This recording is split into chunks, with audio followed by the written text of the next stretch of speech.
జై శ్రీమన్నారాయణ. నేను మీ icon astrologer Gattupalli Suresh Babu. అయితే మనకి ఇక్కడ ఒక చిన్న విషయాన్ని మాట్లాడదామని చెప్పేసి అని మన ముందుకు వచ్చాను.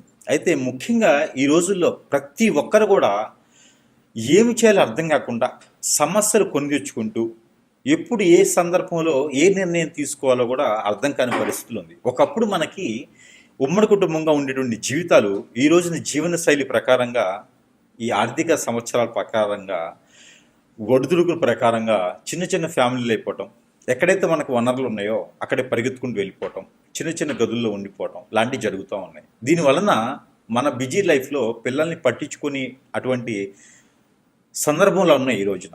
అయితే ఈ సందర్భాలలో మనకి ఏదన్నా పిల్లలు కూడా పుట్టినట్టయితే కనుక సంతానం ఏదైనా సరే, మొదటి సంతానం 2, 3, 4 ఇలా సంతానాలు ఉంటాయి. కానీ పిల్లలు పుట్టిన తర్వాత వారికి ఉండేటువంటి సమస్యల్ని పాలుపంచుకునేందుకు, పిల్లలు పుట్టిన తర్వాత వారికి ఉన్న సమస్యని పాలుపంచుకునేందుకు కాకుండా సమస్య పరిష్కార మార్గానికి కూడా మనకి తోయట్లేదు.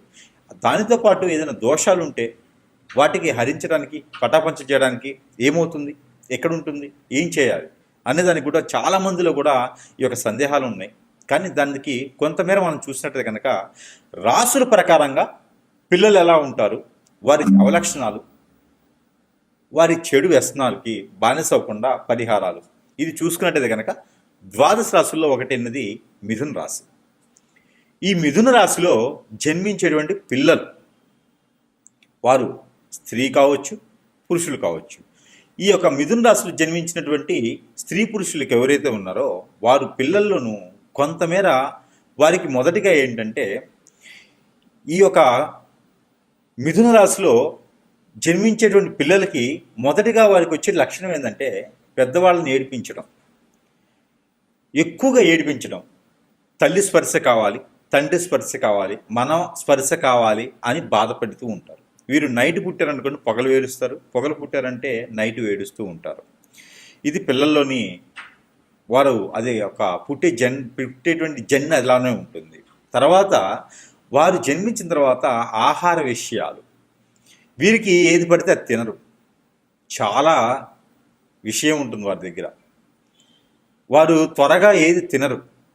తిన్నారు, ఒకదానికి అలవాటు పడ్డారా అంటే త్వరగా మార్చలేం వారిని. స్వీట్ కానీ, హాట్ కానీ పదార్థాలు ఏదైనా సరే వారు మంచి ఆహార ప్రియులు, ఆకర్షవంతమైన ప్రియులు. వారు తినేది నలుగురికి నచ్చుతుంది, నలుగురికి నచ్చింది వారు తినరు. కానీ వారికి భోజన ప్రియులు అంటారు అన్నమాట. అలానే పిల్లల్లోనూ నచ్చేటువంటి ఆహారం పెట్టడం మంచి పద్ధతి. వీరిలో దిష్టి దోషాలు ఎక్కువ తగులుతాయి. అలానే పిల్లల్లో గండాలు అనేది ఉంటాయి. మనం పుట్టినప్పుడు కొన్ని రకాల శాంతులు అనేది ఉంటుంది.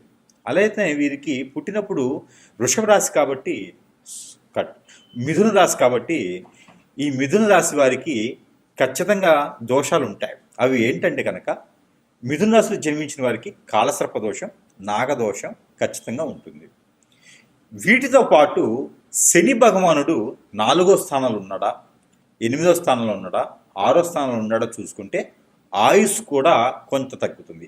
అలానే ఈ శని భగవానుడు కనుక మనం చెప్పినట్టు 4, 6, 8 స్థానాలు ఉంటూ బుధుడు 5, 2 స్థానాల్లో ఉన్నాడు అనుకోండి, కొంతమేర వారికి అదృష్టం అని చెప్పవచ్చు.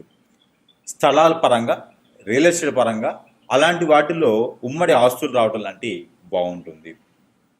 అలానే ఈ యొక్క బేబీ జన్మించిన తర్వాత వారిలో ఈ కాలసర్ప దోషం, నాగదోషం ఏదైతే ఉందో ఈ దోషాపాటానికైతే పరిహారాలు పుట్టిన తర్వాత నెల రోజుల లోపు కనుక చేపించినట్టయితే ఖచ్చితంగా వారిలో ఉన్నటువంటి దోషాలు కొంతమేర వారికి ఇబ్బంది కలగకుండా అయితే చేస్తాయి.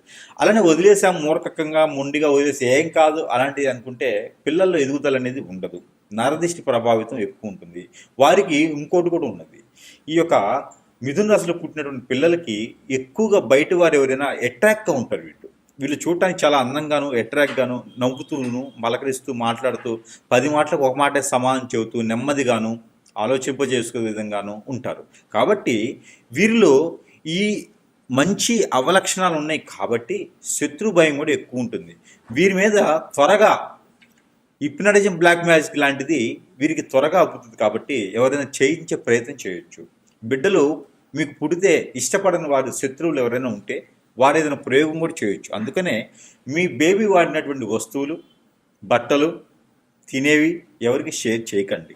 ఏది మిథున రాశిలో పుట్టినటువంటి పిల్లలు వాడుకునేవి కూడా ఎదుటి పిల్లలకు కానీ పెద్దవాళ్ళకి కానీ ఇవ్వకండి. అలా ఇవ్వడం ద్వారా ఖచ్చితంగా మీ పిల్లల్లో ఏదో ప్రాబ్లం అయితే మొదలవుతుంది. ప్రాబ్లం అర్థం కాకుండానే మొదలవుతుంది. దానితో పాటు ఈ యొక్క మిథున రాశిలో పుట్టిన వారు చాలా నమ్మకంగాను, చాకచక్యంగాను, నెమ్మదిగాను, వీరికి చలాకీతనంతో ఉంటుంది. అది కూడా నెమ్మదిగా ఉంటుంది. ఫ్రెండ్షిప్ చేస్తారు. లోపల ఉన్న మాట బయటికి చెప్పలేని పరిస్థితి ఉంటుంది. వారిలో వారిలే మదన పడతా ఉంటారు. మంచి తెలివి కలవారు. అన్ని రకాల పరీక్షలు పాస్ అవుతారు. మరొక అదృష్టం వీరికి ఏంటంటే గవర్నమెంట్, సెంట్రల్ గవర్నమెంట్ జాబులు కూడా వీరికి వచ్చేటువంటి అవకాశం మెండుగా ఉన్నాయి. కాబట్టి అప్పటి వరకు ఆ అదృష్టాలు మీ పిల్లలకి రావాలి, జాబ్ వరకు బాగుండాలి, ఎలాంటి దుష్దోషాలు, ఎలాంటి కన్ను మన బాబు మీద పాప మీద పడకూడదు అనుకుంటారో మీరందరూ కూడా పిల్లవాడు కానీ పిల్ల కానీ పుట్టిన తర్వాత 2 మాసాల లోపు 60 రోజుల లోపు కనుక ఈ రాహుకేతు పూజ కనుక మీరు చేయించినట్టయితే, బాబు పేరు కానీ పాప పేరు కానీ నక్షత్ర పేరు మేము పెట్టేసి చేయించినట్టయితే కనుక కొంతమేర మీకు అదృష్టం ఉంటుందని చెప్పొచ్చు. అలానే 3 మాసాలకు ఒకసారి, ఇది జీవితకాల పరిహారాలు.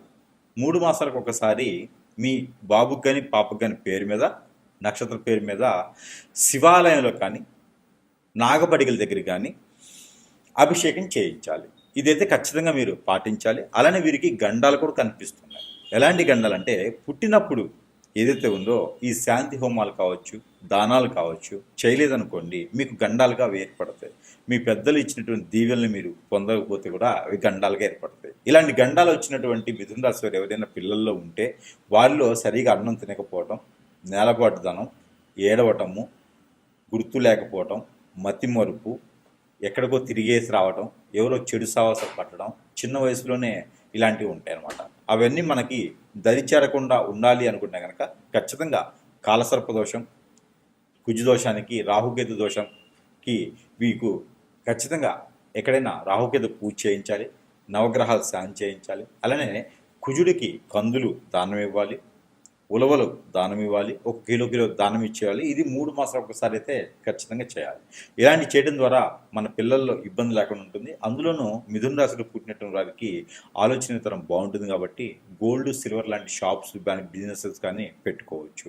అలానే పిల్లల్లో ఈ యొక్క బాలరిష్ట రోగాలు కానీ ఈ పిల్లలుగా ఉన్నప్పుడు ఎదిగే దానిలో ఆటంకాలు ఎదురు రావటం, అలానే శత్రు భయం కూడా ఎక్కువ కనిపిస్తోంది. కాబట్టి వీరి ఆలోచన ప్రకారంగా మాత్రమే పిల్లలు ఎదిగడానికి ప్రయత్నించాలి. అలానే పిల్లలు కోరుకుంది ఇచ్చేలా ఉంటే బాగుంటుంది. అయితే వీరి గండాలు అనుకున్నాం కదా, వీరి గండాలు అయితే పెద్దగానే కనిపిస్తున్నాయి. కాకపోతే దానికి పేరెంట్స్ కూడా చూసుకోవాలి. ఇంకోటి, వీరు అడిగిందల్లా ఇచ్చేస్తూ ఉంటే కనుక ఖచ్చితంగా వారికి చెడిపోయే ఆలోచన కూడా ఉంటుంది. కాబట్టి వారికి అడిగిందల్లా ఇవ్వకూడదు. వారికి ఏం కావాలో పేరెంట్స్ దగ్గరుండి చూసుకున్నట్టయితే కనుక, ఒక వయసు వచ్చేంతవరకు పేరెంట్సే చూసుకుంటే కనుక ఖచ్చితమైనటువంటి అదృష్టం ఉంటుంది. ఈ మార ప్రయత్నం చేయండి. మరొక మారి మంచి విషయం తీసుకొని మీ ముందుకు వస్తాం. జై శ్రీమన్నారాయణ.